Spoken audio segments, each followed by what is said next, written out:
Damn it. And here we go. Ready to rock and roll. Trying, Robert. The tripod fell over. That's all right. It's not my fault. All right. Hello, everybody, and welcome to another day in the Milky Way. We're going to have a really fun night, believe it or not. And I got for my special co-host tonight, Teresa D'Anton. Thank you for coming. No, thanks for having me. I dropped my phone on the floor, you guys. Hang on a second.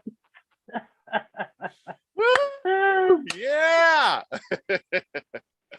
Oh, don't worry. Don't worry. That's going to be good. Just take your time. We got no worries. It's a wonderful Zoom came day. up with this message that says, do you want to be live streamed? And I'm like, yes. And then the whole thing fell on the floor. I'm like, hi, everybody. Sorry about that. We're just winging it. You know, it's been a few days since I did a show, and I apologize to all y'all, but you know, I was working. I went on a trip. I had to do things. I was running slow. It's been a busy week, but I promise you, I'm going to be back with a vengeance, and we're going to do a lot of shows. We got a lot of things coming up, and we're going to have a lot of fun.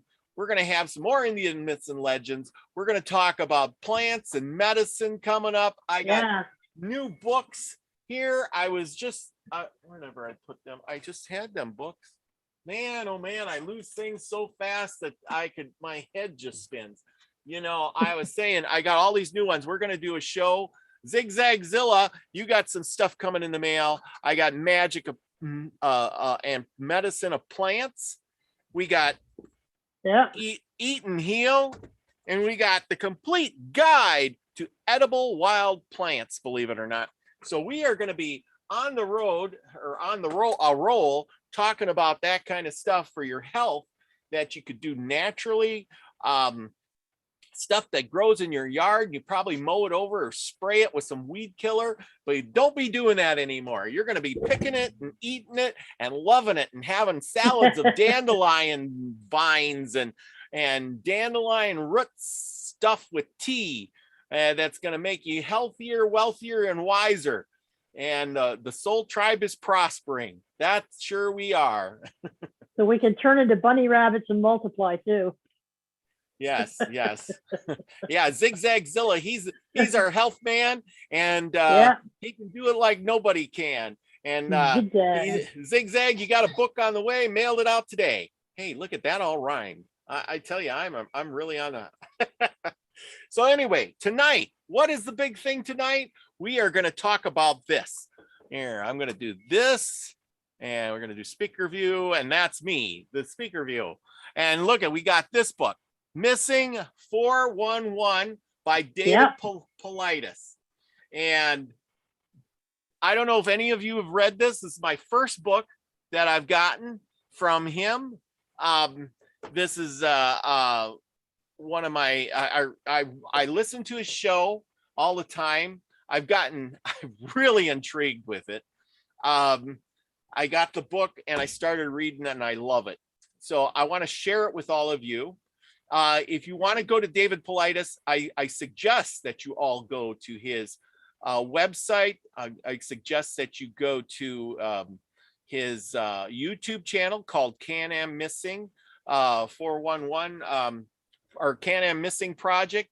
The links are in the description below, and you too could go over there and sign up and be part of his village. See, we have a soul tribe and he has a village, and it's really fascinating. He has real good stuff. He's all about the facts. He tells a good story. I would love to get him on the show sometime. He's very fascinating. I think he's a wonderful guy. Talks really straight from the heart.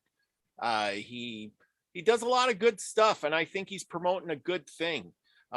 You know, he's right on the money. He's one of those guys that talks straight and gives you the facts, and I think he's true and honest. That's what I think. Anyway, so we got a lot of people pouring in. Thank you for all of you coming by. Gosh, we got a bunch of you, and I want to shout out and say hi to everybody. Slightly Slanted Sleuth is in the house, who's probably Hi, getting his Steve. house all chewed up from that puppy. And so is mine. Don't worry. I went through a pair of slippers already. and a few other things. Mary Wins is in the house. Hey, Mary Wins. Hey, Mary. We got Lori from Pure Love Ascension, which is the other half of the Drama to 7. Lori, my other half. Yes. We got Scotty Boy, who's in the house, and Doug Yep. Stack. Oh boy, Doug Stack's got a good story here. Yeah. Anyway, Pamela Jean is in the house. Hey, and Max Vision. Hi, Pamela. Max, I sent you an email. I was hoping to get you on this weekend, but guess what? I didn't, but maybe this week we'll get you. I want to do a few shows. It's going to be Thanksgiving time here, but maybe not there. And we can get you on for another, Max Vision returns. And that would be awesome. We of course we got David Castle. Did I mention David Castle? Yeah, and Pa Joe. Yeah. Pa Joe and Zigzag Zilla and Lucky Stone is in the house along with Jules. Yes, Lucky Stone. That y'all got to go watch Lucky Stone's video. And if you can, comment on it, because I went to the comments and wouldn't let me comment. But Lucky Stone's newest video, okay. You need to go watch it and see what you think, because it's not the normal Lucky Stone video. And that's all I'm going to say about it. So it's very interesting. Oh, okay. I think I check it out. Yes, you have to check it out. And let's see, who else did I miss here? Delaney Pearl Jones is in the house. Keeping Michael Jackson in the basement. Yeah. There's Crystal MacArthur, Olive Hill Soapery. Hey, Crystal. She's like, there you go. I'm glad you could make it. I hope you're making a lot of good soap. Christmas is coming up. And I'll probably I just had my shower. It smelled good with her stuff. Oh yeah, that's right. You got some soap earlier this year. Oh yeah. Got a bunch of stuff. Oh, I know. I'm still using it. It's good stuff. Yeah. Yes, it is. Yes, it is. We got Regine Hutchinson. Let's see who else. Yeah. What did it do? I hope I didn't miss anybody. Anyway, Pamela Jean, you got her right, Joel. Yes, Pamela Jean. Youngster, you got him. Yeah. And remember, don't forget to go over to Pamela Jean's blog. Her blog is forget what it is, but Pamela Jean, put your blog thing in the description down here in the chat so we can talk about it, and we'll mention that and people can go there. Thank you. Let's see, Jules, Jules, I was thinking, I need to get you on here one of these days too. That was a great show that you did for Nina the Mystic the other day during the Halloween bash. That was wonderful. I wish I had time. I didn't have to work. I could have stayed on. I was all dressed up. I had my nose painted and whatever. Anyway, it was a great show. I had a lot of fun. And you two were great. Who else was on there with you? But I remember Jules was on there and she did a good job. She was all dressed up. So anyway, Jules, I'll have to get you on. I don't know if I got your email, but send me an email and we'll try to get you on for some stuff. I think we'd have a great time. Great time. You could, well, anyway. Oh, I'm so I see Max says okay. How are you? Rena Jean's asked about the puppies. The puppy is, like I said, it's chewing up everything. It's getting big. It's getting really smart, and it's still chewing up everything. I had to go through a pair of slippers, and I'm sure Steve has gone through his sets of socks or slippers or whatever that puppy's chewing up too. So good luck to you, Steve. Buy a lot of chew bones. That's my suggestion. Buy a lot of toys. And you know what? I got my dog his own shoe. I just took an old tennis shoe. Yep. And I just said, "This is yours." And every time he went after one of mine, I'd say, "No, this is yours." And I kept that up for like a couple weeks, and he never chewed any of my stuff again, and he had his own shoe. Oh wow. Yeah. Golden retrievers, they're easy to train. Yeah. Well, these are, they go through their spell when they're teething like that, they chew. there ain't much you can do about it. I mean, they like to chew. Just keep it up. Now the cat, she's trying to rip the bottom of my bed open. She's doing everything she can. Yeah, this one wants to chew on wood, chew on the shoes, chew on the socks, chew on the cardboard. You throw a box down and the puppy chews it all to pieces. Oh, well, Max Vision says that he has done some remote views on people in the missing viewed some things about missing people and people in national parks. See, this is the participation I want to get from you. Now, David Paulides is always talking about how come I can't get remote viewers or psychics or somebody to help out with all these missing people. And I'm thinking, oh my God, because they're missing.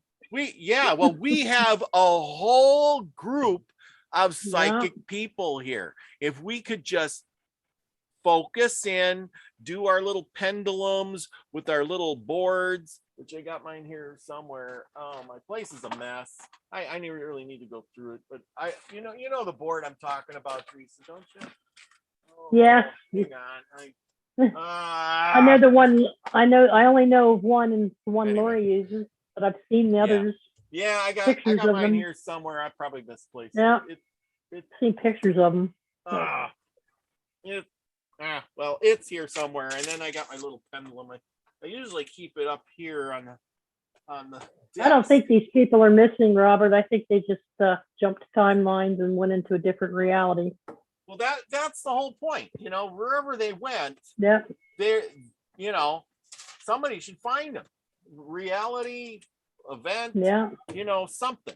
But anyway, and then like I was saying, even if something did happen, we should be able to at least if they died, we should be, regardless of which reality they're in, we should be able to contact their spirit and ask their spirit, where are you? Would you like to contact your loved ones? Can you move on?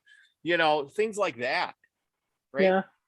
So because most spirits, as I found out, they like closure. They like the, don't you think? They like some kind of closure. Like, I died and, everybody is at peace and I let them know I died happily, not just disappear and everybody sits around wondering, you know what I mean? They like to go to their, like Lucky Stone said that I think he said something like they like to go to their funeral because they like to see the people before they move on. Sometimes that could be true. Yeah. These graveyards are full of them. I mean, you can see them standing by trees and you can get glimpses of them. You can even see shadows.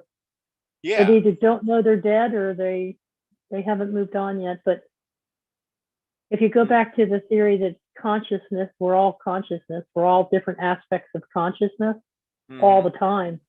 We have the human body, which is sensations, taste, touch, smell, working in synergy with the soul, which is our emotions and our feelings, working in synergy with our higher selves, which is spirit. All three of those are working in synchronicity, I believe, with one another. And so at any time, you can exist anywhere in consciousness. So we have this now that we've created right now, this room, my house, but I've got other areas in other timelines that we call timelines. Yeah. Remember that episode in Star Trek Voyager? Did you ever watch Star Trek Voyager? Oh, yes. Remember when they were all beamed off the ship and they were put in a sphere on another ship and they didn't know where they were? And these aliens had replaced them one by one on the ship. And they transported them to biospheres. Yes. Yeah. And they thought they were on another planet, but they were really in a hologram. And they figured out when this guy came through an opening in started eating their food and talking to them, that they were actually in a hologram, right? Yeah. So they found a little sliver, a little opening in that hologram. Yep. And when you watch this guy's series, the two documentaries he made, Hunters was the second one, Hunted, and they are describing towards the end of that video, a woman described seeing a shimmering effect in the woods. Yes. So maybe it's like a portal or it's an opening in the fabric of our molecular structure because Well, we create reality, right? yeah, And all absolutely. matter is molecules, right? Yep. So maybe what's happening to these people is they're sitting out there alone in the woods, and they're like, "What is that?" And they go over to investigate, and they step through it. Absolutely. And maybe in their consciousness, they go to a place that they really like. And they don't want to come They see back. themselves, yeah, and they don't want to come back. So what happens? Everybody searches the woods, looks for their clothes and their shoes. They don't find anything, right? That's right. But a week later or a few days later, they search the same area, and there's the shoes, the backpack, the jacket. Yeah. Some things are there, some things aren't. But yeah. How do you know that they just didn't shed their body here in this reality and flip over to another stage, another sphere? Well, and see, that's the thing. I've been reading these things and thinking about that too. And I think we're all trying to lump it into one. I think this is the problem, is we try to lump it into one. I think all those ideas may be right. I think there may be a predator that has cloaking ability that lures you in to do something to you, maybe take you to their reality. Then I think, or their dimension. Yeah. Then I think there's also the part where maybe these people get like beamed up, and you wouldn't know. See, this is the problem. If you have events that are very similar and you really don't know what the end result is, you can't really put your finger on it. So you lump them together and you say, well, all these things had the same dealie, but they were actually separate things. So like one is a predator, one is getting beamed out by maybe aliens. I'm just going there for cause and effect.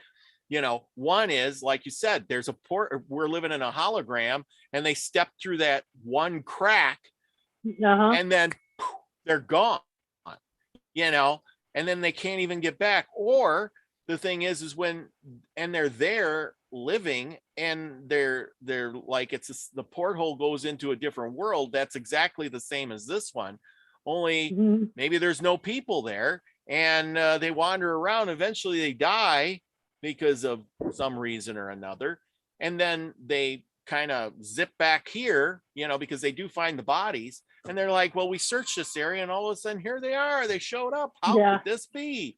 We walked right on this path yesterday, 100 guys, and here they are just laying out here dead. How could that be? Because once they die, their body may come back here. So there you go. Some do and some don't. And some have been found, some have never been found. But what's interesting is the profile fits almost every single one. It's always around mountains. It's always around a lake or a river. The sniffer dogs can't sniff them out, can't find any trace of them. The profiles are almost identical to every single one of them. Well, and a weather event that occurs right after they disappear, there's a major weather event. There's so many of those, not all of them, but most of them match up. Yes. And they're in clusters. It's like 2 or 3 people will disappear in the same geographic location, and then in another state, another 2 or 3 people will disappear in the same and everybody geographic location. See, the part that intrigues me is that you always think, oh, they go in the national parks like this here in the background, in the middle of nowhere in a big woods, and you could probably disappear there regardless. But here's the thing, not everybody disappears in the woods. There's a lot of people who disappear in the cities. I remember the one story, the guy disappeared in the bar, and there was only one way out. There was cameras everywhere. He got separated from his buddies, never went out the door, and they never found him. Where did he go? So, and it's one of those things. Oh, I just want to say hi to, we got Truth Seeker and Joanne Dancing Gypsies in the house. And I think I seen some other people that popped in, and I want to say hi to, and I think Brenda, Milky's mom, was in the house, but I don't know where she went. But anyway. Oh, Brenda there. Hi, Brenda, if you're there. Hi. Yeah. So anyway, So that was good. Travis the Brick is in the house. He says it's Bigfoot. Well, you know what?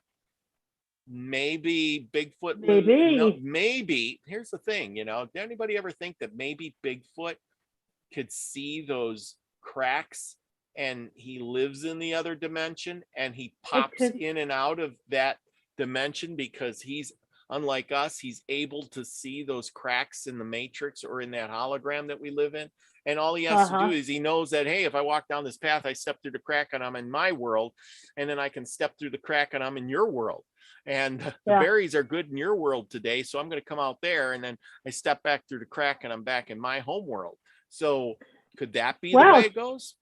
Those hunters that were in that camp up in the Sierra Nevada, they were, or not quite, they were up there in those mountains. There's like a private camp for the Sierra. They're called the Sierra Club. Yep. It was in one of his documentaries. I can't remember which one. And they had strange noises and they actually recorded it. Yeah, they seen orbs and stuff too. They saw the blue orb. The blue orb came down and hovered in front of them. Yep. And then they heard the sounds that I guess they sounded really like a different frequency than a human, but they sounded really like what people describe when they describe Bigfoot noises, you know. And they were having a conversation back and forth with these things, and the tape was analyzed by a couple different scientific research centers, and they gave it validity, and they said it's definitely a humanoid type voice, but yet it's not quite human. And they were listening to it for quite some time. And if you go listen to that second, I think it's the second.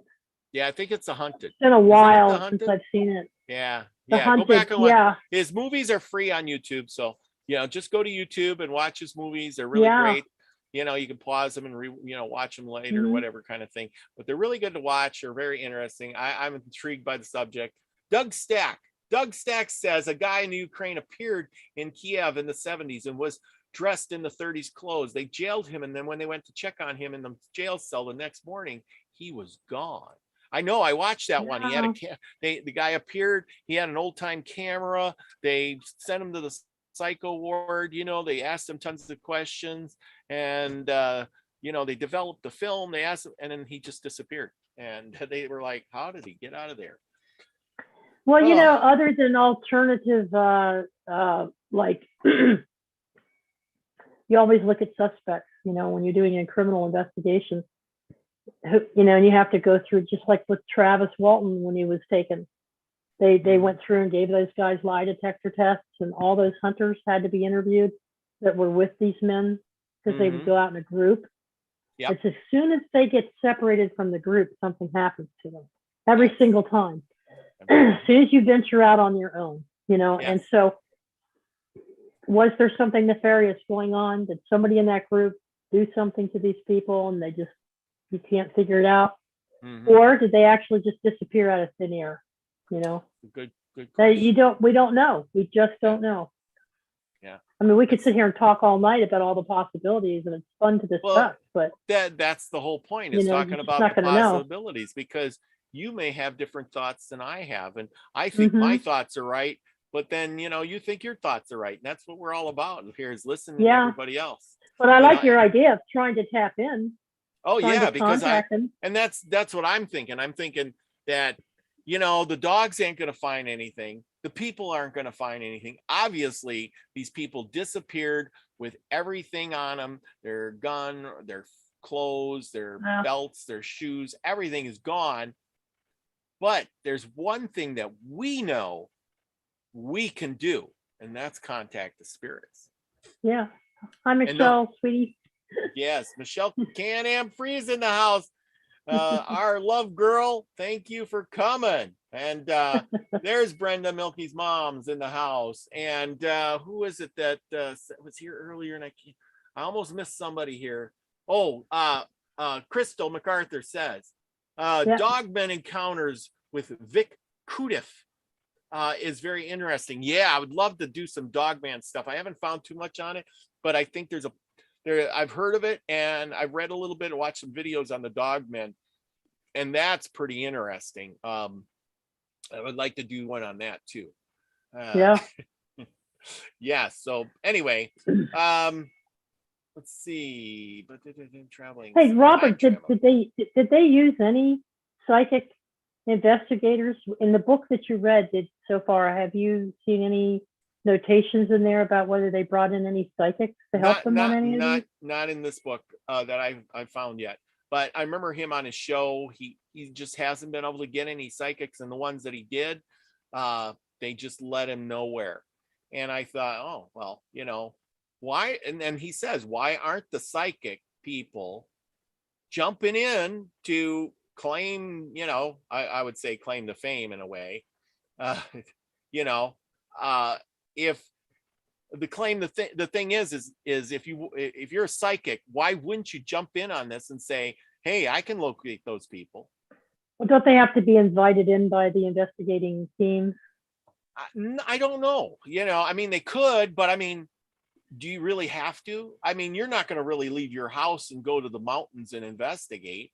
You're going to swing your little pendulum. You're going to do the crystal thing. You're going to meditate on it. You don't need to be there in that area. Maybe a map with a crystal or your pendulum dangling, and you would have a good idea. Hey, look here, maybe meditate on it and have a vision of, I see there's a river with a kid and he's under a tree limb or something, or you can find a shoe of his laying on the ground by a big rock in this area.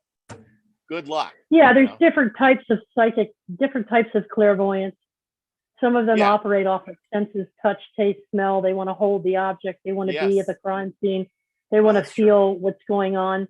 There are others who have a different gift. But I was just wondering if they ever brought one on site to help with the investigation. Yeah. Lots of times there's just nothing found, not even a camera.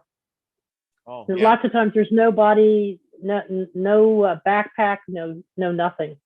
They're just gone. Wow. And you would think that if a wild animal attacked them, there'd be pieces and there would be blood. There would be blood. Everything everywhere. Yeah. Yes. Yes. Pieces and blood and stuff. Says Max Vision said they did remote viewed dog men a couple of weeks ago. We saw a whole story of how the other races pushed the dog men out of Earth. They were peaceful traders, mostly with us. Wow, interesting.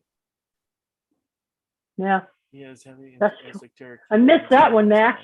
Oh wow. Good job. I would like to Steve. have been in on that one. Yeah, Steve is got Steve True. True on for an interview. He's heavy into esoteric healing. His channel is called I'll Burb. I'll be right back. He's gonna go look for the channel right information. Back. Oh, that's what it is. I'm like, what the heck? Oh boy. I'll burb. That's my intellect. Okay. Well, anyway, so why we're doing okay. Anyway, so we got this book, and I'll start out with the beginning here. We're going to talk a little bit about it. Let's see. Search and rescue of missing people. Okay.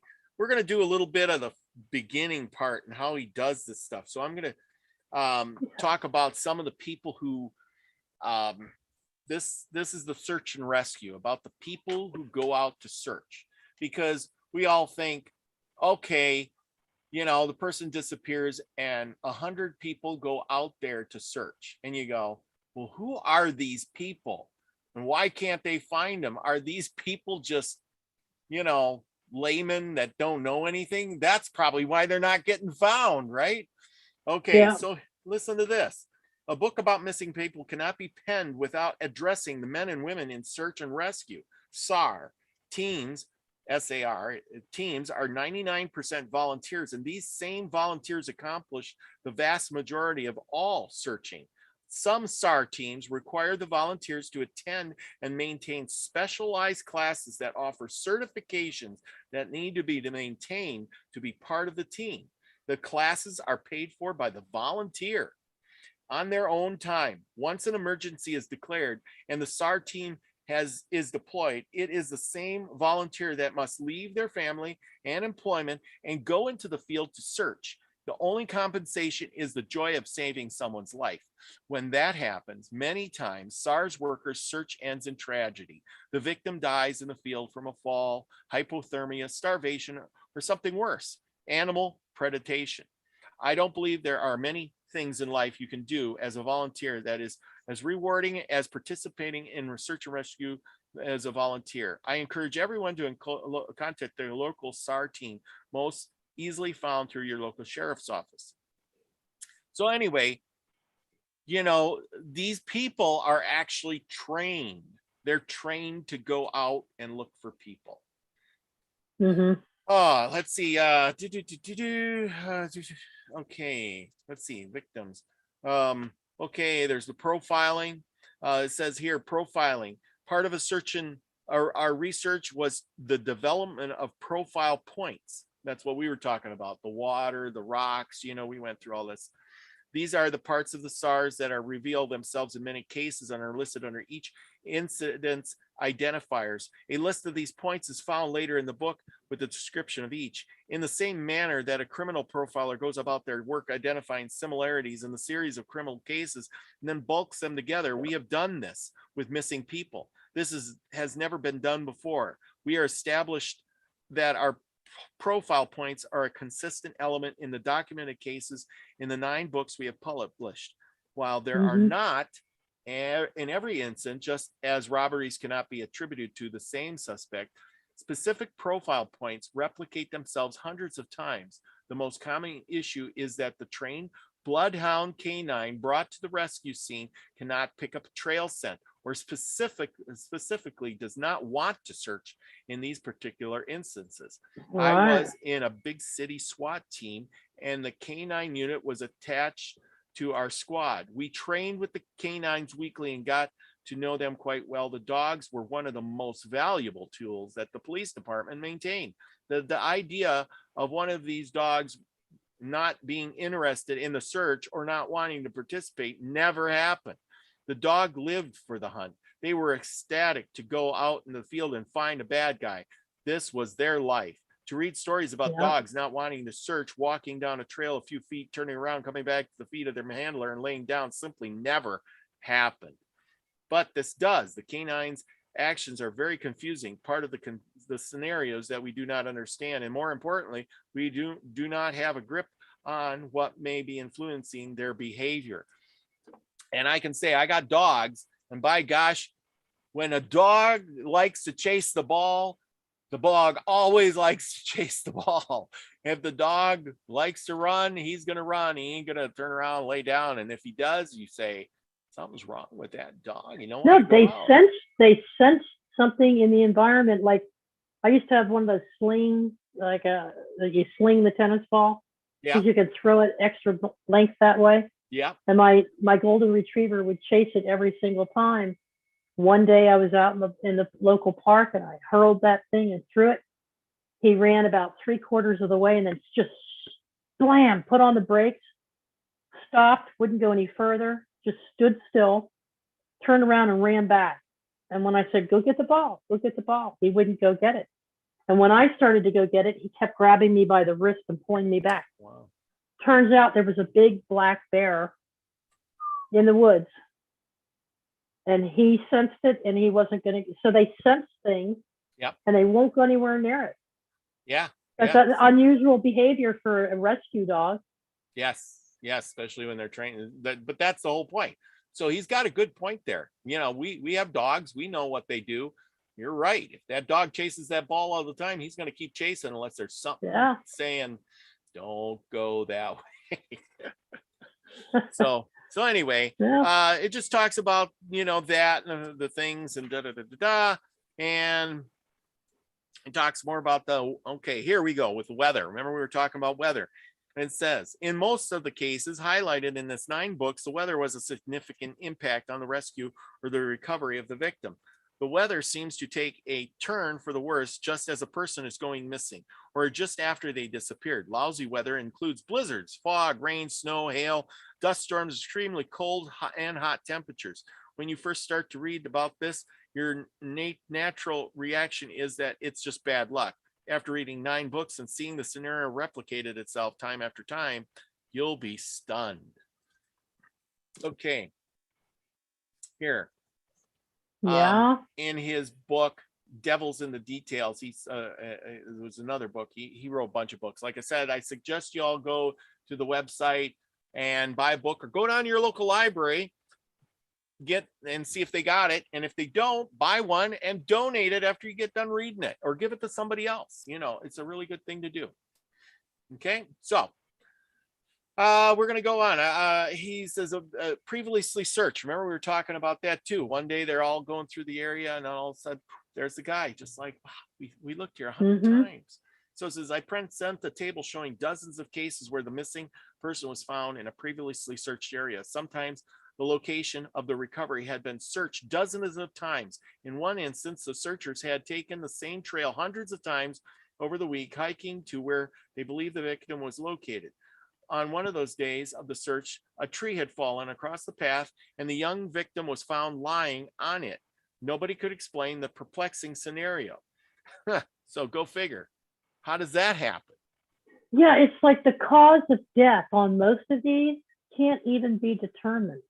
There's Yeah. no markings on the bodies to suggest wild animals tore into them. There's no markings on the body to suggest that they were violated in any way. Most of they just like natural causes. Come on, you're out in the middle of the woods hiking. And the other thing is a lot of them are elderly. They're anywhere from age 70 on up to 85, 86, 87. They could have stumbled, they could have fallen, because a lot of them also had some kind of minor disability. Like one guy had a missing eyeball, another guy had a limp, terrible limp. But the point is they were seasoned hunters, most of them, not all of them. But they're in most of them are in a familiar territory. They've been in it before. They have walkie-talkies. Some of them had walkie-talkies. So it's like, what the hell? They don't have any indication of death. What do you mean you can't determine what the cause of death was? They're just a body? Yeah. He just up and died. Old age. Yeah, he disappeared. He walked 6 miles and poof, he died. Yeah, he walked like 6 or 15 miles away from the encampment. For what reason? Yeah, or I remember a couple of them that I listened to his show about the guy just is in with everybody else and just walks off and they never seen him again. Just walks out of the camp or whatever it was and disappeared. No reason. No, everybody watched him go and poof, gone. Well, now I could tell you there is something called an absent seizure, and it happened to me. I explained it on one of our shows, but you aren't really aware of what you're doing, and it's like sleepwalking. But you're having an absent seizure, and you can interact. You can interact with people and not know you're interacting with people. And I walked, what did I say? I walked, it had to have been over 4 to 6 miles. I mean, it was from one side of Rockville, Maryland to the other side to the train tracks.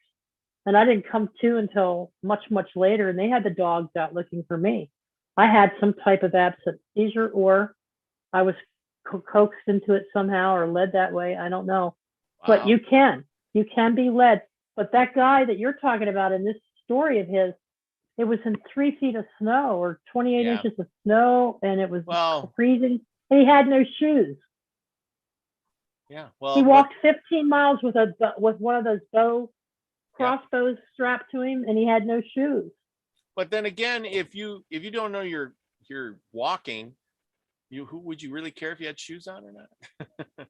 Well, no, see, that's just it. I wouldn't have known from one way. Yeah. So that's a good question. That was very interesting. See, you could have been disappeared and you wouldn't even have known it.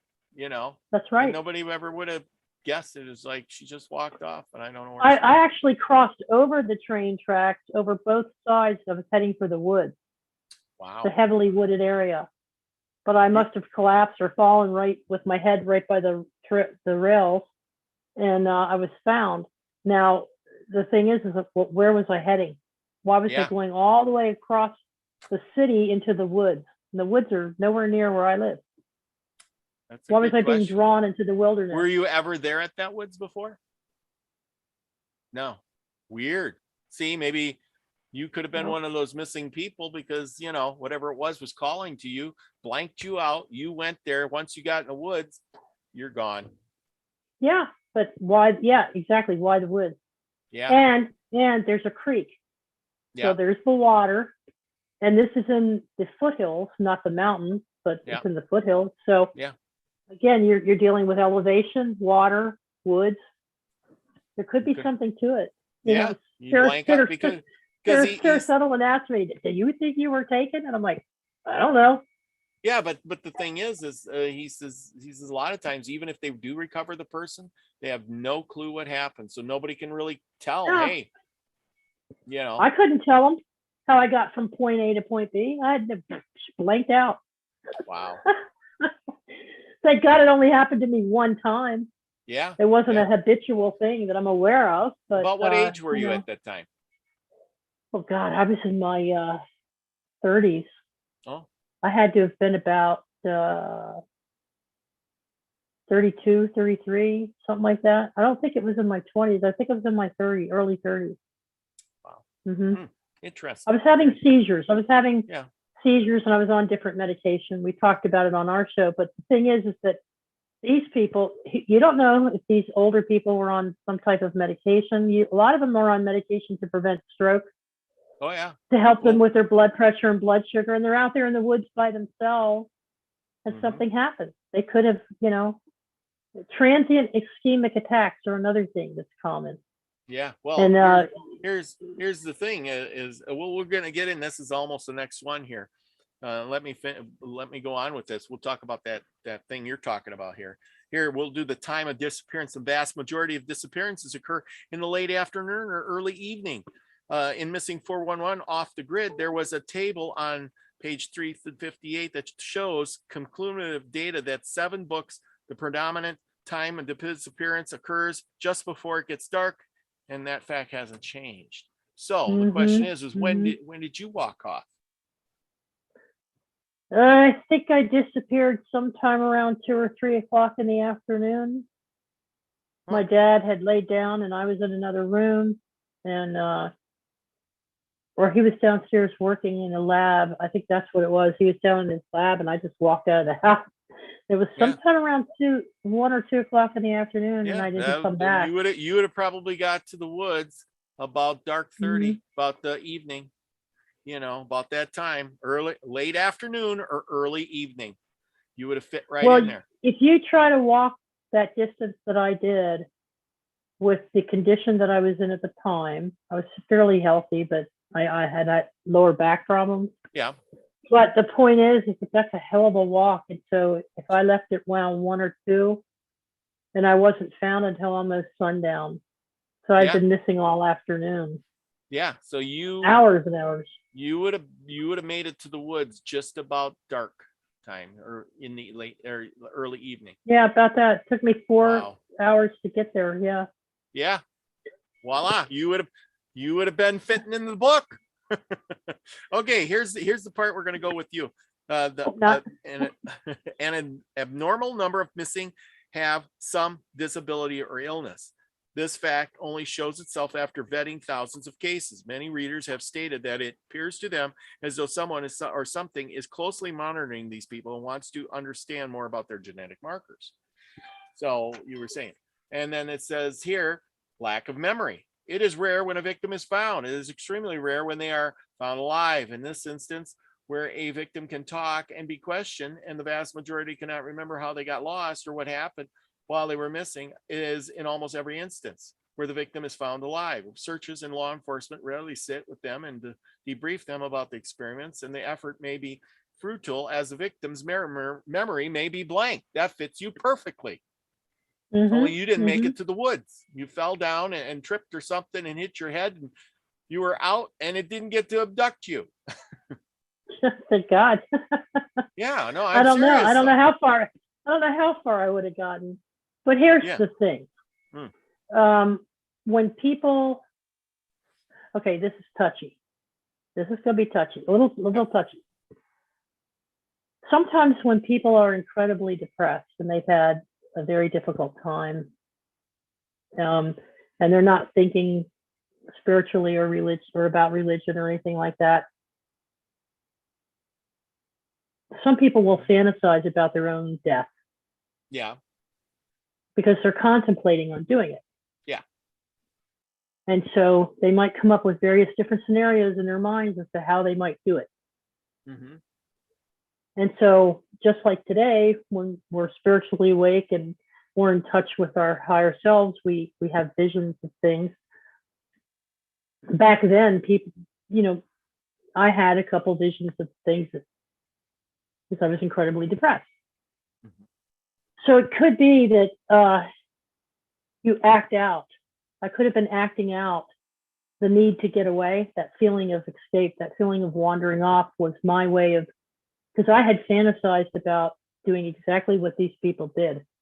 Mhm. One of the ways I was going to take myself out was to go up to the Smoky Mountains and just disappear. Mhm. Just head off into the woods and just go. Yeah. That was one of my fantasies about getting rid of myself. Well, At a and very, I from get, the age of 20, I had that. yeah, and I understand that, but the thing is that you took off and were heading to a woods you've never been to, and you were walking, and that just No, I'm just saying it. Maybe I subconsciously well, was yeah, like sleepwalking. well, and whatever it is could have Yeah. said, hey, this is something that you desire, and then played upon that. That's what I'm saying. We are creators. I am, I create. Yes, you created So whatever this. we're thinking about or having thoughts about, or maybe it was buried deep in my subconscious, I wanted to go. Yeah. So I was heading to whatever woods my body was taking me to. And those were the Mhm. closest wooded area around. Yeah. I'm just saying it's possible. Mhm. Oh yeah. Yeah. So anyway, they go on about near creeks and rivers. He talks about, most cases, I documented over 100 cases where young men vanished, sometimes in a large crowd of friends. Nobody can Yeah. explain where the person went or how they left. Days, sometimes weeks later, he is found in a body of water, deceased. So that's your water part. And then we got boulders and granites. The most significant cluster of missing people in anywhere on the globe that matches the criteria is Yosemite National Park. We know a lot of people go there. And then people here are also found in swamps and bogs in the middle of nowhere where nobody really wants to go. Why would anybody go out walking in a swamp or a bog? It's terrible.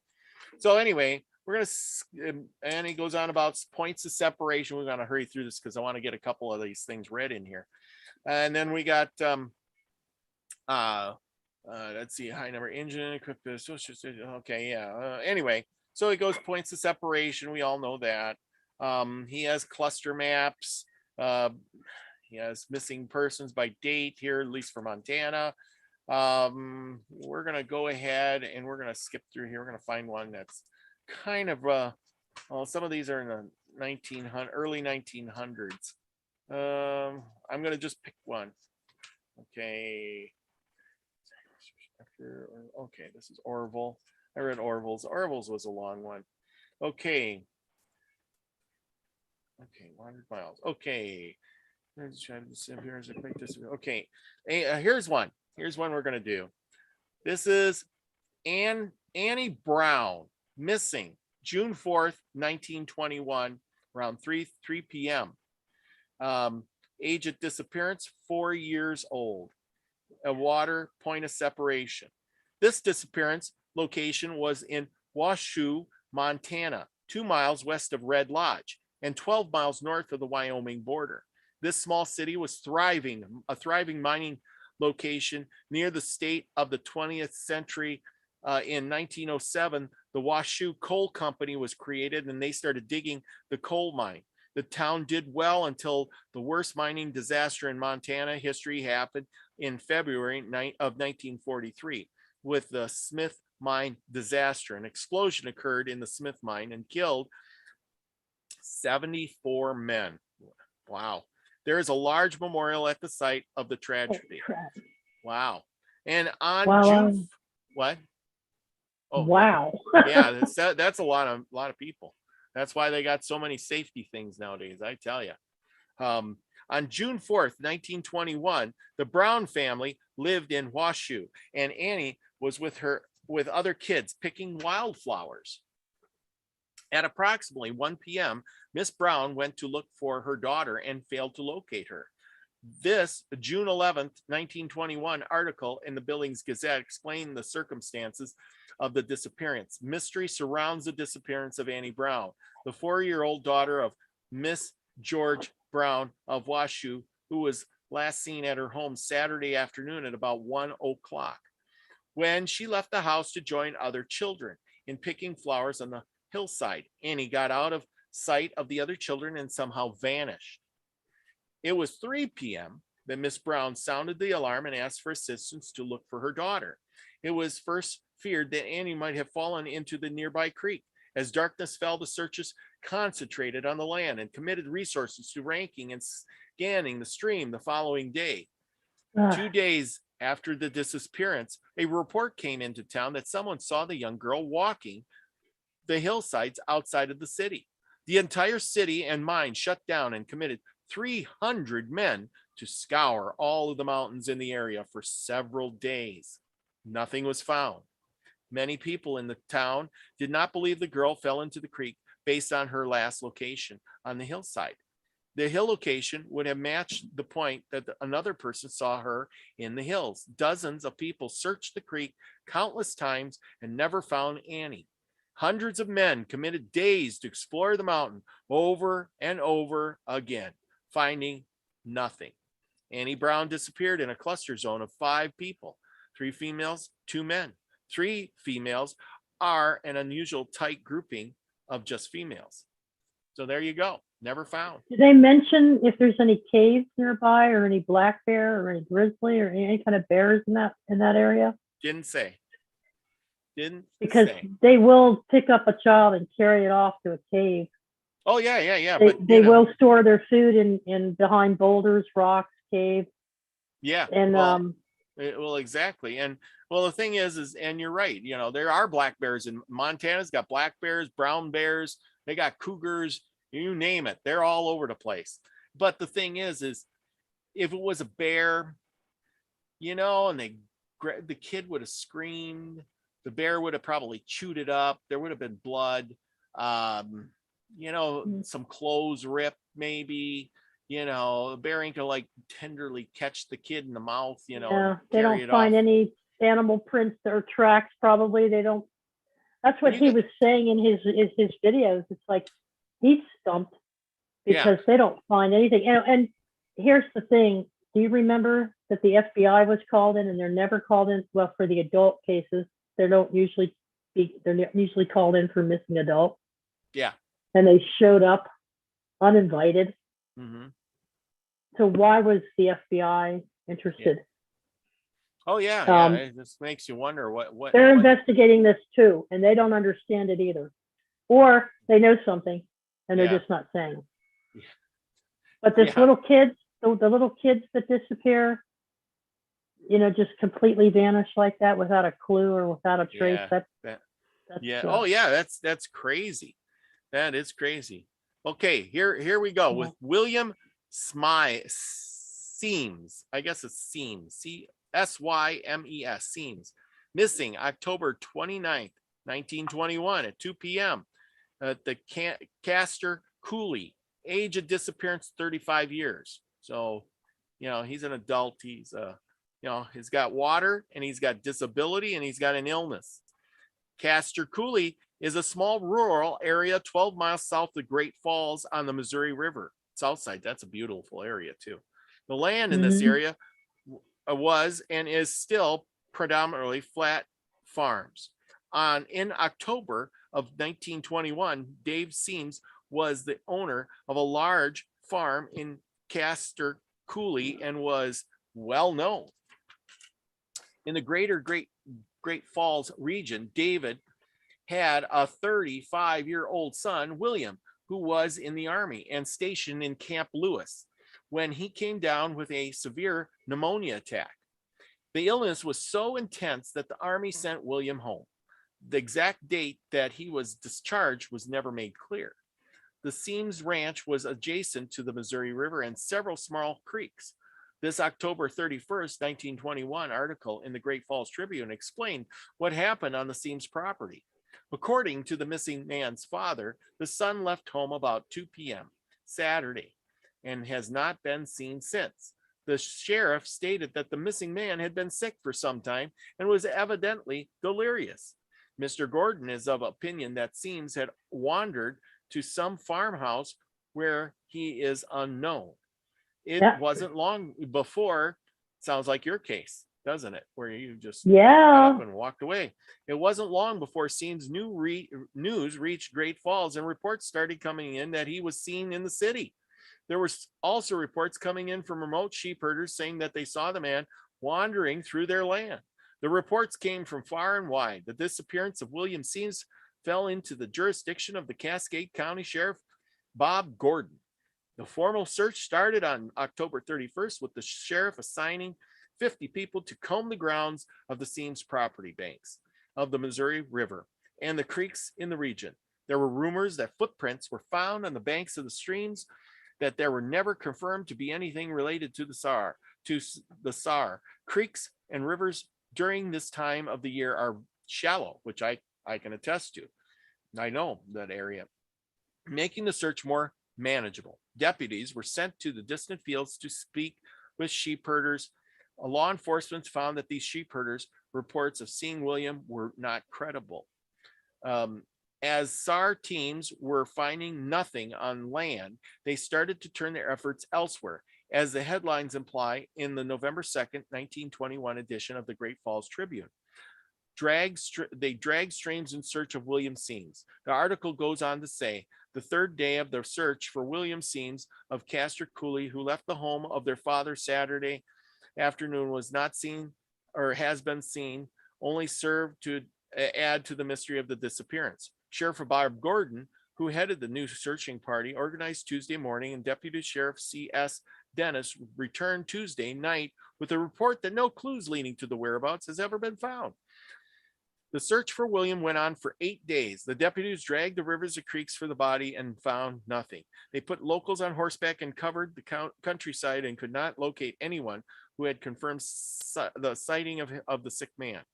There were few credible answers to what happened to William Seams. Although not probable, it is possible that he fell into the river or a creek and got washed away. Doubtful. William knew this area like your backyard. He knew where the dangers were located. Knowing that William was seriously ill with pneumonia makes the thought of him walking miles across the farmland seem highly unlikely. So just like you, he just got up and walked away. Never was. That's what I'm saying. You just never know what a person. See, if you would have fell and hit your head, you would have just walked away. Nobody would have ever thought to go in that woods and look for you 6 miles away from your house. No, they would have no reason to. Yeah, there would have been 6 miles. Holy cow. And the dogs never tracked me there. The dogs never tracked me outside the perimeter of my own little neighborhood. Wow. They never went any further. And that was their job. Mm-hmm. They only tracked me as far as the main road, which was like 6 or 7 blocks from my neighborhood. Mm-hmm. Beyond that, they never sniffed the thing. Yep. Yeah. So I mean, they're not infallible either. I'm just saying that it's possible that there's a combination of things going on here. A person's out there alone. They're having a good time in a hunting trip, but then they're alone, contemplating, thinking, dreaming, daydreaming, getting distracted. Maybe they're slipping into a depression, or maybe they suffer from a mental disease, or maybe they have a health issue and all of a sudden they have a stroke. Have you ever seen what somebody does with a transient ischemic attack? No. My mother used to get them. We had a group of contractors putting a deck on the house, right? Mm-hmm. And my mom was in the shower, and she just decided to walk on through the house and out the kitchen door and onto the back deck and just talk to the guys and ask them how they're doing and everything. Stark stripped naked. She didn't realize it? Wow. She was like 69, 70 years old, somewhere around there. And it's not in the best of shape. Oh, man. And so I'd walk it through the kitchen and I just ran into the bed, grabbed a sheet off the bed, tore the sheet off the bed, went running out onto the back deck and threw it around my mom. Yeah. I'm like, Mom, you don't have any clothes on. She didn't understand that she didn't have any clothes on. Wow. I would find things in the freezer and in the refrigerator. That sounds like dementia, when you find, but it's called a transient ischemic attack. And it was a type of stroke. It's like a mini stroke right before I'm not a medical professional, so if there's anybody in the chat room that knows more than I, please feel free to weigh in. But she had 2 or 3 of those TAIs, and they're pre-stroke, behavior. Mm-hmm. And so you can do things that you wouldn't normally do. And you're out there in the middle of the woods by yourself and there's no witnesses, But the fact that they're not, the whole thing about this whole missing 144 is that their bodies aren't found, or when they are found, there's no cause of death. As if you were having a transemic TAI and then it became a full-blown stroke, it would show up in the autopsy. It could. It depends on it. I mean, I think. Question is what are they looking for when they're finding this? I mean, would you find a stroke in an autopsy if somebody had been dead for 5-6 days? I don't know the answer to that. Yeah, I don't know. And that's what I'm saying. Mind-boggling. They're probably, I mean, once the body starts decomposing, are you going to be able, blood's all clotted up or whatever? Well, what about the dude that was missing? And they said, or the female that they found in a fetal position in the creek. Yep. And they said, well, her face wasn't really fully submerged, so she didn't die from drowning. Mm-hmm. But then when they did the report, they said, well, it must have been that she died from drowning. Yeah. Well, you either have the data to suggest to confirm it or you don't. So you can't say that she died by drowning. Now, can you? Well, and I think a lot of times that, they want to put an end to whatever they're researching. So if they just say she died by drowning, it's done. They found her in a creek. 1 and 1 makes 2. Yeah. See what I mean? End of story. Yeah. But if you said, oh, well, we found her in the creek. She didn't drown. She didn't have any broken bones. She didn't die of hypothermia. Well, then that leaves it up to murder. That means the case goes on and on and on and on and on. And them people are probably thinking, well, we can just say she drowned. Done deal. There's no suspects. Who are you going to blame then? Here's this gal, she's drowned in a creek, and then who are you blaming? Who? Well, in his documentary or his book, he talks about a few different cases where hypothermia is involved. Yeah. And apparently the typical, it's not atypical, for a person who's having hypothermia to actually get into that trance-like state and get confused and walk off and drift off as well. Yeah. Just like I did, but I wasn't having, any kind of shivers or chills or anything. Yeah. But the thing about it is when they find the body in the snow and they do an autopsy on it, they're saying there's no evidence of hypothermia. Yeah. He carried all this gear that he would have shed if he had had hypothermia. How did he manage to get that far with hypothermia, carrying everything that he carried, and yet they do an autopsy and there's no sign of hypothermia, but they claim that he died of hypothermia?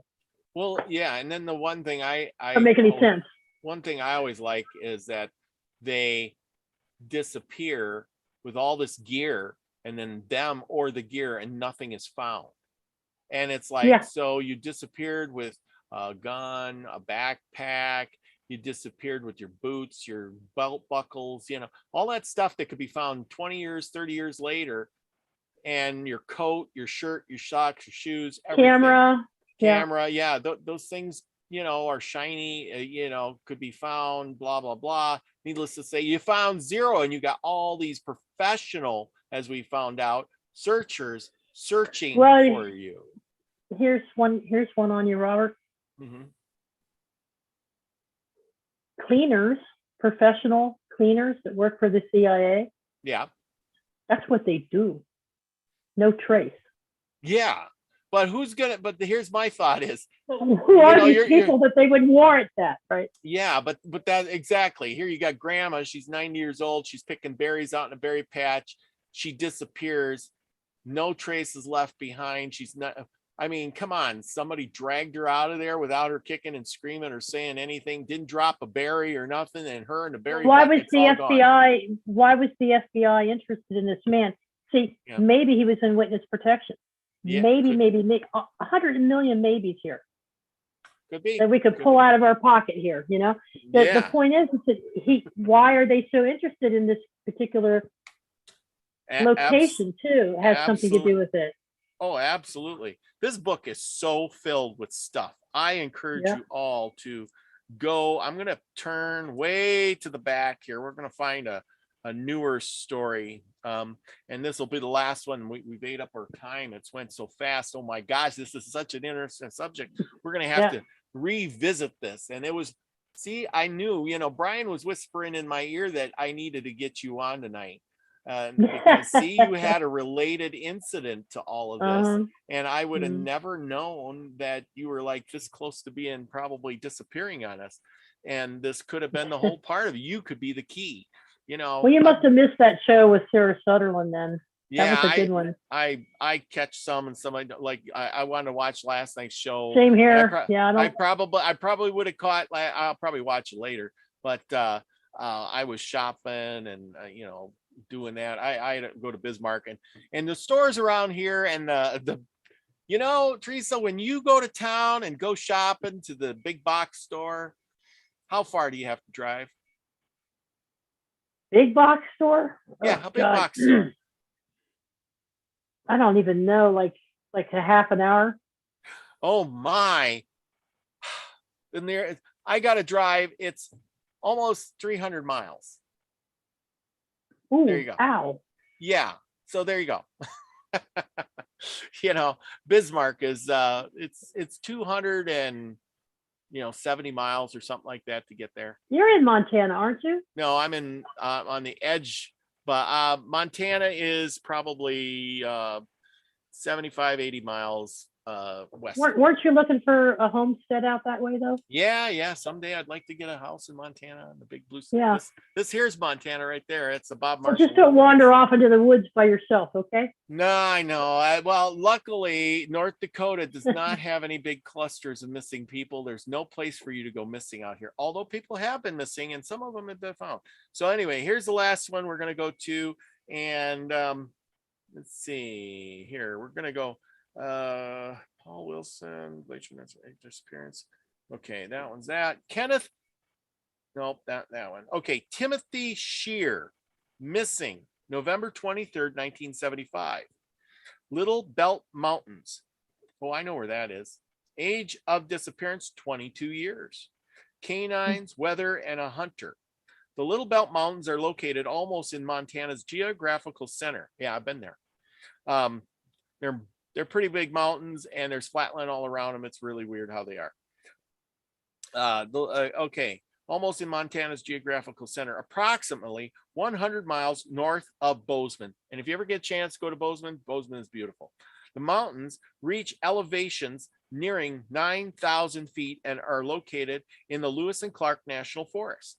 They are rugged and wild mountains and known for excellent hunting. The exact location of this incident was 25 to 300 miles northeast of White Sulphur Springs. On November 23rd, 1975, the United States postal worker Timothy Shear went hunting in the area near the boundary lines of Meagher and Judith Basin counties. I hope I said that. Meagher. Anyway, Timothy didn't come out of the mountains, and his friends notified law enforcement. The first 2 days focused on the Meagher County, and it then switched to Judith Basin County, because a hunter was found who claimed to have spoken with Timothy on November 23rd. Searchers did find some interesting pieces of possible evidence. They first located an orange hunting vest hanging in a tree, the same type Timothy wore. What is interesting about this is that it matches what was found during the search for Jimmy Raybone in Quebec, another missing hunter that was never found. He disappeared, and searchers found his orange vest hanging in a tree, missing 411 North America and beyond. Searchers in Timothy's SAR also located a lean-to shelter that appeared to be recently made. In several searches for missing people, ground teams have located these in the areas where the person vanished. It's never been explained who or what had made them. Bloodhounds and helicopters from Maelstrom Air Force Base were used in an attempt to locate Tim. 2 days after Tim vanished, a severe snowstorm hit the area and dropped 2 feet of snow, inhibiting search efforts. Air and ground searchers failed to find any tracks or campfires that may have been made by Timothy. Bloodhounds failed to pick up the hunter's scent at any location. The search was terminated after 7 days. Nothing happened on this case until July of 1976.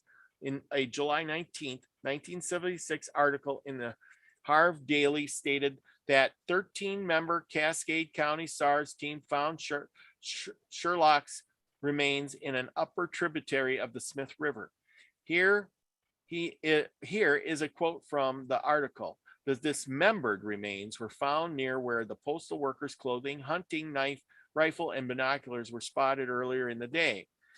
Usman said it appeared Sherlock's body had been torn apart by bears, and it is extremely rare to find a body dismembered.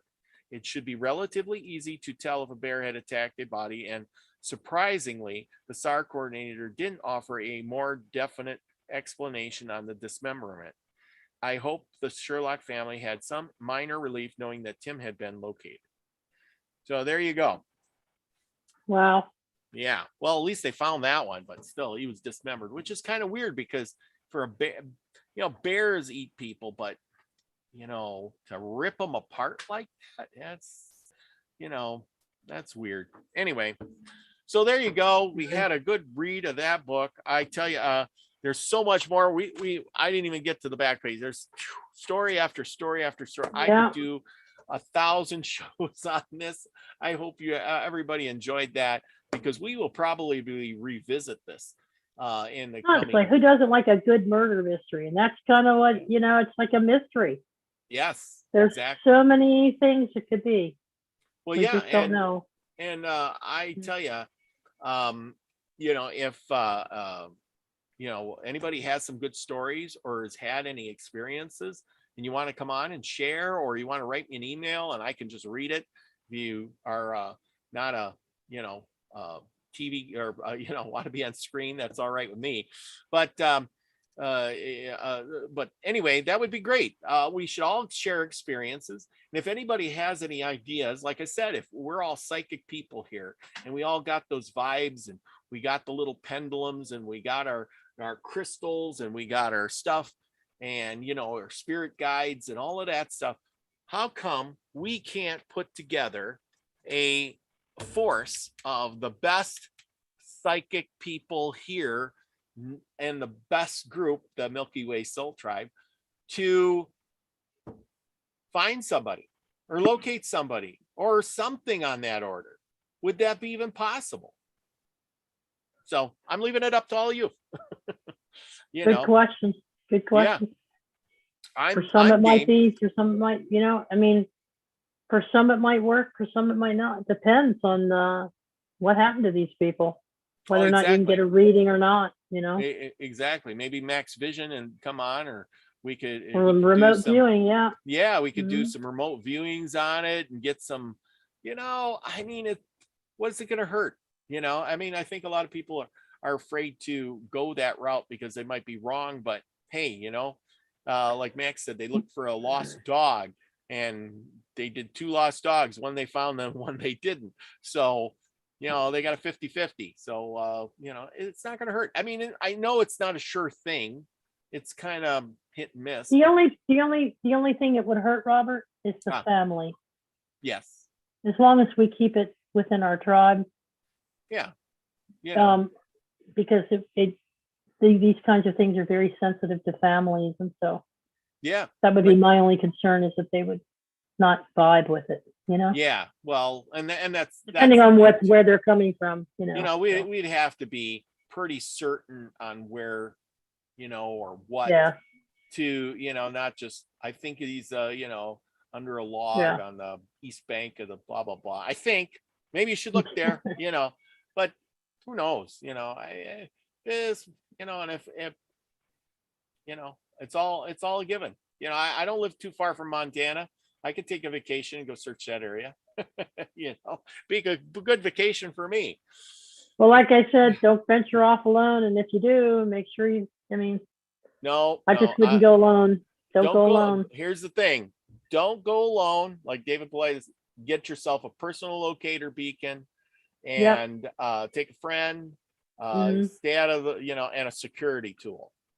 There you go. There you go. I can't say the GUN word otherwise. And if you're on medications of any kind, continue to take your medications and make sure you have them with you. Yes. Always go with a friend and whatever. So anyway, well, all I can say is read the books. This is a good book. Go get yours. Like I said, if you don't have one, maybe they got it at the library, and if you can afford one, buy one, read it, hand it off to a friend, or give it to your local library. Pass the goodness on, because these are good, and we are going to revisit this, I hope. And who knows, maybe I'll contact David Paulides, and he'll want to come on someday. You never know, but I'm sure he's a busy man. He goes on Coast to Coast all the time. If you haven't listened to Coast to Coast, he's on there, does a bunch of stuff, really good, has some great stories. Go check out his YouTube channel, Canam Missing Project. It's really good. He's a good straight up guy to listen to. So with that, by gosh, Teresa, you got any last words for us before we call it a great show?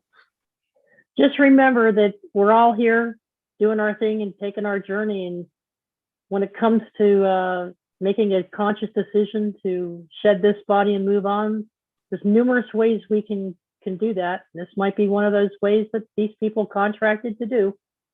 So you never know. Free will, in my opinion. Yeah. So, no, just everybody have a terrific weekend and a good time. Max has got his class underway, and we'll see you all. That's right. Go see Max Vision. I'll probably join you guys in the chat room there or something a little bit. I love participating in his show. It's still kind of early, so I might do that.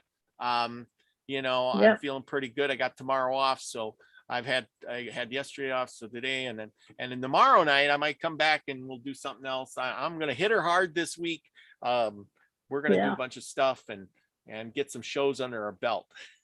Make up for the last 2 weeks of being lazy. Oh, I wasn't lazy. I was working. You weren't lazy. You were working like crazy. Are you kidding me?